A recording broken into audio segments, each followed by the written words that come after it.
You're like, and it may say something stupid like "man falls in a pothole" or something like that or whatever, and you click on it, and they have 20 minutes of just junk before it gets to the important part. You know what I'm saying?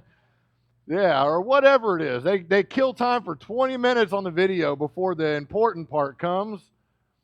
We're not doing that today. All right. I'm not gonna. I'm not gonna spend. I'm not gonna spend 20 minutes talking to you about random stuff and then make the announcement.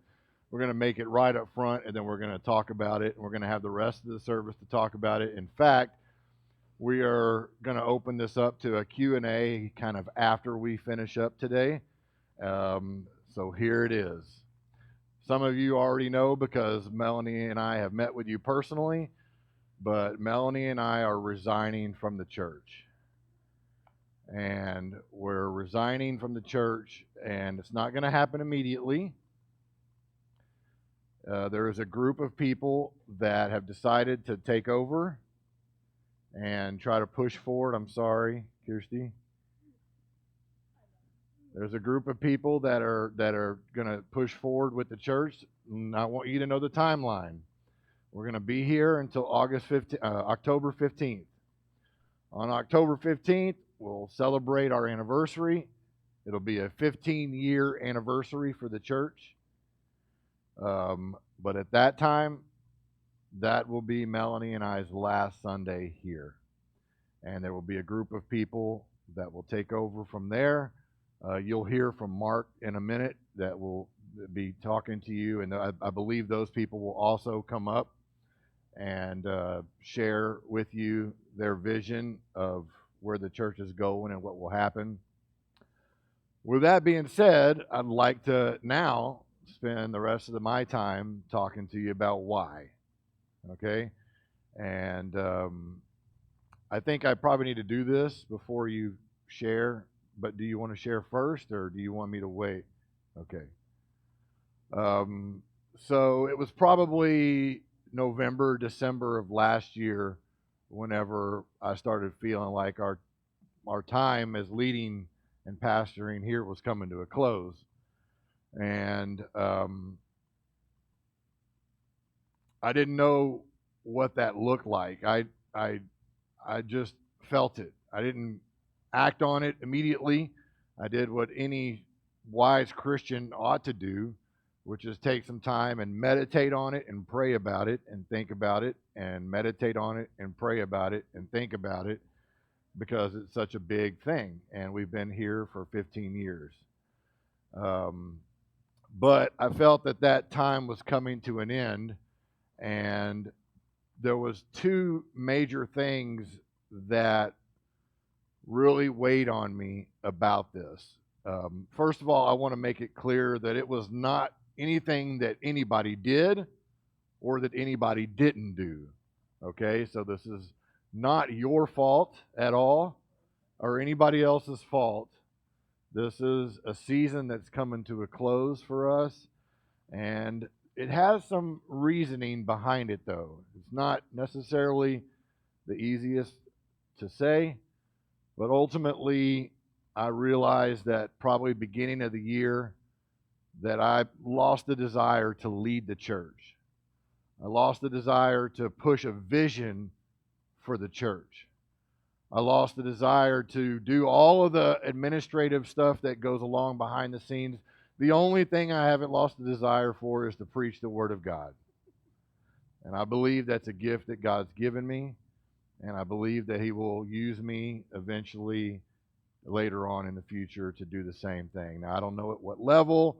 Probably more than likely will be at a smaller level, but maybe small group based or something like that. I don't know. I don't know what the future holds.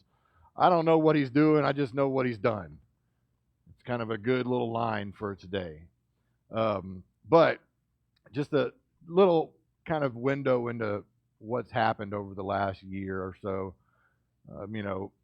Melanie began to take on more responsibility with the kids ministry. Katie, who has been a member for years, Katie Anderson, came and met with us and spoke with us and said that she's going to find another church closer to home for her because her kids needed something to be a part of as a community of that.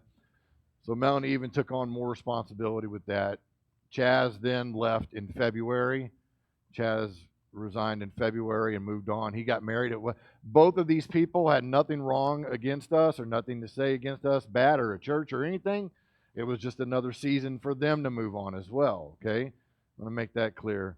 And so when Chaz moved on in February, Melanie took on more responsibility, doing the worship and stuff like that. Now, that isn't an excuse of any kind, but it was just something that I began to see and notice that things were starting to pile on to our responsibility instead of the opposite, which is the way that it's supposed to be. We're supposed to have elders and deacons and stuff like that to take on more responsibility. So things began to pile on, and I eventually came to a conclusion once I looked at the lease. When I looked at the lease is up at the end of January, at the beginning of sometime in January of 2024. And in my mind and in my heart, I knew I wasn't going to sign another lease for this building. All right. I already knew that I had told Josh on a side note later on that I know that much. At that time, this was probably March, April.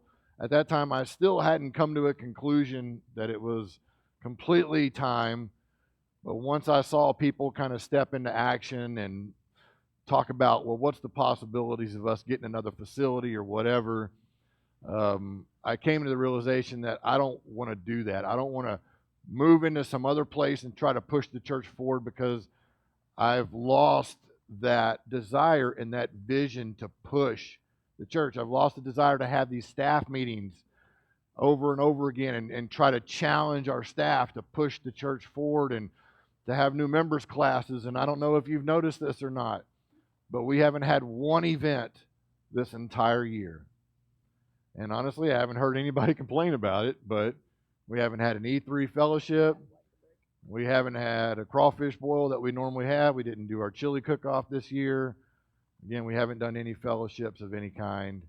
And it's, again, that wasn't something to say as a punishment. It's just where we are right now. Like, we're just done. And, yeah, done leading. And it's kind of hard to express that. Yeah, we're not done loving on people or helping or whatever. By the way, we're not moving. We're not going anywhere as far as our location goes. If I am not naive and I understand that in order for us to stay connected, if you want to, it's going to take a little bit more of an effort after October 15th. But there is a group of people that have come in or that are here and that are taking over. And so that's one aspect. The second aspect of why this decision became so clear is because as Melanie and I were doing our responsibilities at the church, I began to notice something that became obvious as well, and that is that when we came in, Melanie would come in doing worship. I would come in prepared to preach. Our son would be somewhere in the background playing on his tablet. Okay? We have God Talks on Tuesday nights. It's something that Melanie and I thoroughly enjoy, and we're so grateful for Mark and Martha for doing that. And we've learned so much because of their open-mindedness and our open-mindedness to be able to come and approach Scripture in a nuanced way sometimes, not in a woke way or a progressive way, but in a way that realizes that we all have a lot to learn. And so we've grown through our God Talk meetings, and we've enjoyed them so much. But it's another thing that we realized that we would attend those on Tuesday night, and Blaze would be somewhere in the background playing on his tablet. Being good, being a boy. And this has bothered me to no end. I'm ready with my family to attend a church where we can attend as a family and where we can grow as a family and where we can focus on this 8-year-old boy and help him It was so awesome this morning. I told him, you're not bringing your tablet into church today. But it was awesome because he was sitting right there, word for word, singing every song as loud as he possibly could this morning. I don't know if you heard him or not, but it made my heart happy that he was engaging in worship and in the songs, and that's what I want. I want for us to be at a church, and it doesn't, again, there's nothing wrong with this church in that aspect. It's just that our responsibilities have become to where it's time to resign. And so, with that being said, I'm going to let you talk and let you cry.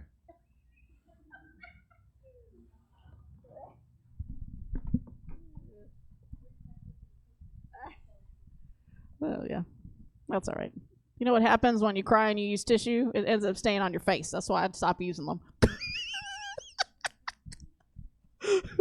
You just dab and then little pieces of it just stay right on there. I'm like, nah, forget that stupid tissue. No, sorry, but thank you, Ryan. I don't really have a lot to say, other than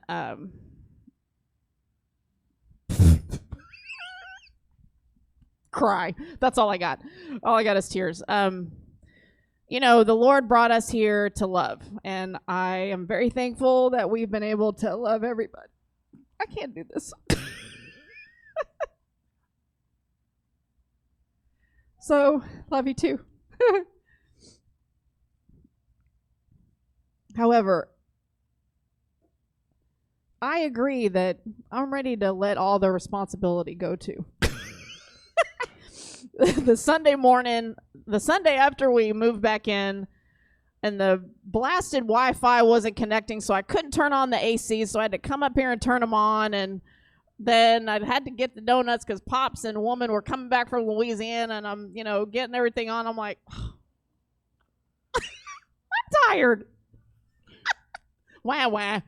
But it's been such a blessing to be a part of our church. It's been such a blessing to just be in the will of the Lord. And so my encouragement is keep following the Lord, because he is who all of this is about. It is about our relationship with Jesus. That's right. And we're trying to figure out what the Lord's doing with us.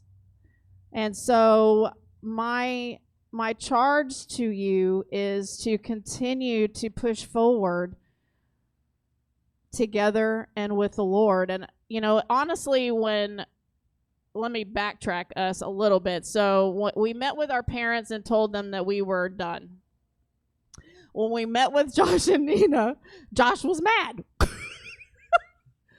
And rightly so. And he was upset because we were basically saying, we're done and we're going to close the church. And he says, well, why don't you give the people the opportunity to carry on if y'all want to? And we honestly hadn't thought about it. We didn't think anybody would want to. I don't know why, but anyway. So we were thankful. Thank you, Josh, for bringing that to our attention and for loving this church and caring enough to say something, So we love you. Like I said, we're not moving. We're not dead. So we still have cell phones. And so if you ever need anything, we're like 3 minutes from here. So that's it. That's really all I have. Next. That's all I have. We're going to ask the group of people that are leading to come up, and I think Mark is going to say a few words, and then we're going to allow you to ask any question that you want. And so you might want to think about that right now. If you want to ask any question at all, we have no message prepared today. It's one of those days where this is where we're at, and we want you, we want you. If you're first time, second time, third time here, I apologize. We didn't, it is what it is. So, anybody want to say anything? Let me move.